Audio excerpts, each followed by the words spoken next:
Alors, pour parler de cette opération à Jenin et de cette élimination d'un important responsable du djihad islamique, j'accueille Orenor Betoun. Bonsoir. Vous avez commandé une unité d'élite des gardes-frontières israéliens, une unité d'infiltration également, Yamas, et vous connaissez bien ce type d'opération auquel a participé aujourd'hui. Donc, les unités ont participé aujourd'hui, les unités d'élite de Tzahal et de la police à Jenin. Quand ça se passe en plein jour comme cela, c'est que forcément, il y a une cible qu'il faut intercepter à un moment précis. Bonsoir à tous. D'abord, félicitations aux forces de l'ordre, au Shin Bet, à Tzahal et aux infiltrés et des gardes-frontières et au Yamas pour un travail de précision, un travail propre, et nos forces sont revenues sur leur base.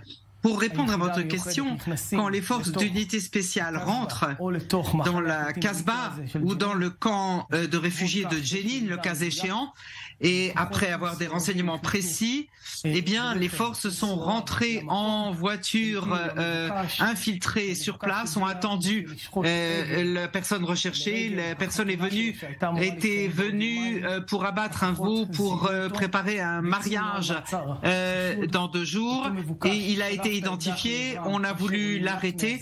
Il a sorti son arme tout en essayant de fuir, et donc les forces l'ont liquidé. Il a été blessé gravement, mais en route vers l'hôpital, il est décédé. Un autre terroriste a ouvert le feu sur nos forces et lui aussi a été tué. Alors, qui était justement ce chef du djihad islamique qui avait aussi un lien, ça on l'a appris aujourd'hui aussi, un lien avec le fameux groupe de la Fosse au Lion? Eh bien, ce même terroriste, Farouk Salameh, est un terroriste qui est de haut rang dans la zone de Jenin, dans le camp de réfugiés. Il est impliqué dans la Fosse au Lion en coopérant avec eux. Ils ont une coopération pour porter atteinte et faire des attaques terroristes. Farouk Salameh a participé à l'assassinat de Noam Raz, combattant de mémoire bénie, du Yamam, qui a été tué il y a 6 mois exactement, et il en a été responsable. Et aujourd'hui, quand on a eu cette occasion qui s'est présentée, c'est une occasion qui est un très court laps de temps. Et bien, dès qu'on a eu cette occasion, nous avons agi très vite et les forces ont liquidé ce terroriste. Il faut signaler qu'aucun terroriste ne pourra se cacher dans les caves et autres caches. Ils ne pourront échapper aux forces de Tzahal et des forces de sécurité. Et donc, tous ces terroristes de la Fosse au Lion, du djihad islamique, qui lèvent les armes contre les soldats de Tzahal, je leur propose de poser les armes et de se rendre comme leurs amis qui l'ont fait il y a 1 semaine et demie à Naplouse. Une opération aussi, on va dire, préparée, soit-elle, quand elle doit avoir lieu comme ça, aussi de manière soudaine, puisque vous l'avez dit, il y avait une occasion là d'intercepter ce terroriste recherché. Combien d'hommes ça implique à peu près?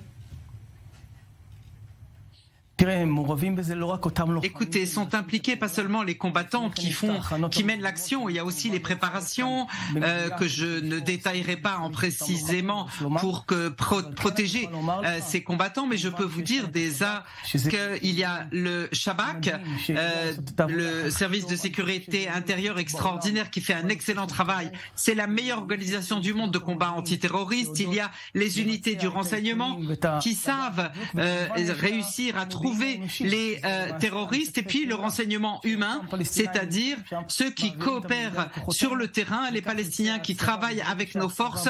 Et donc, quand on réussit à avoir cette information qui est précisé, eh bien, c'est leur hache qui est cette fenêtre d'opportunité qui nous permettent de mener l'action. Et je tiens à signaler que nous ne réussissons pas toujours à le faire. Parfois, il y a des blessés, il y a des morts. C'est ce qui est arrivé à Eli Abraham de mémoire bénie, mon commandant à Jenin, dans le quartier oriental, alors que 2 terroristes du Fatah étaient dans un bâtiment. Nous sommes rentrés.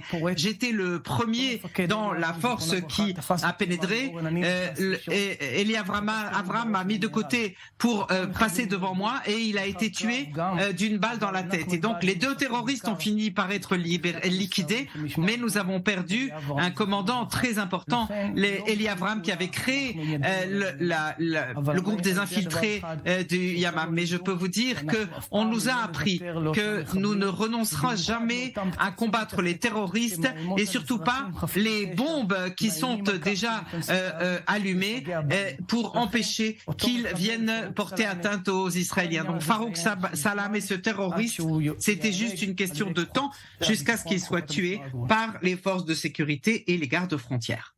Ces derniers jours, ces dernières semaines, on va dire, il y a eu beaucoup d'éliminations, que ce soit à Jenin ou à Naplouse, de responsables terroristes importants palestiniens, que ce soit le groupe La Fosse au Lion ou le Djihad islamique. Il y a toujours un autre qui vient remplacer celui qui est éliminé, malheureusement. C'est comme ça se passe très vite. Oui, c'est vrai. L'État d'Israël doit se reprendre en main, c'est ce que je pense. Nous sommes dans une troisième intifada. Nous ne sommes pas au début d'une troisième intifada. Nous sommes en pleine intifada, la troisième. Il faut dire la vérité. Ces dernières heures, une jeune fille de 14 ans a été blessée par un tir palestinien depuis Hébron vers Kiryat Arba. Elle est très gravement blessée. Elle est en train d'être opérée à l'hôpital. Des policiers qui ont été poignardés à Jérusalem. Et chaque jour, on a un autre incident. Nous avons constamment des opérations pour empêcher ces attaques et nous devons prendre la décision d'agir comme dans une opération comme celle Muraille de protection, une opération pour arrêter le terrorisme, pour détruire le terrorisme à Naplouse et à Jenin. Ce qui se passe là-bas, c'est qu'on ignore complètement du côté de l'autorité palestinienne, Abou Mazen, qui ne coopère pas avec nous, mais coopère avec eux. Parce que si le premier ministre palestinien de l'autorité palestinienne arrive à Jenin et se promène avec les parents des terroristes et les terroristes et qu'il leur serre la main, il leur dit continuez à attaquer. Nous vous soutenons, nous sommes avec vous, nous allons vous financer et nous allons continuer à soutenir cette intifada. Donc l'État d'Israël doit se reprendre en main et agir avec fermeté contre le terrorisme. Nous avons de bons combattants en Israël, du bon renseignement et tous les moyens pour le faire. Il faut juste prendre la décision. Merci beaucoup pour ces explications. Orenor Bitoun, je rappelle que vous avez commandé une unité d'élite justement des gardes-frontières israéliens spécialisés justement dans ces infiltrations dans les territoires palestiniens pour cet éclairage.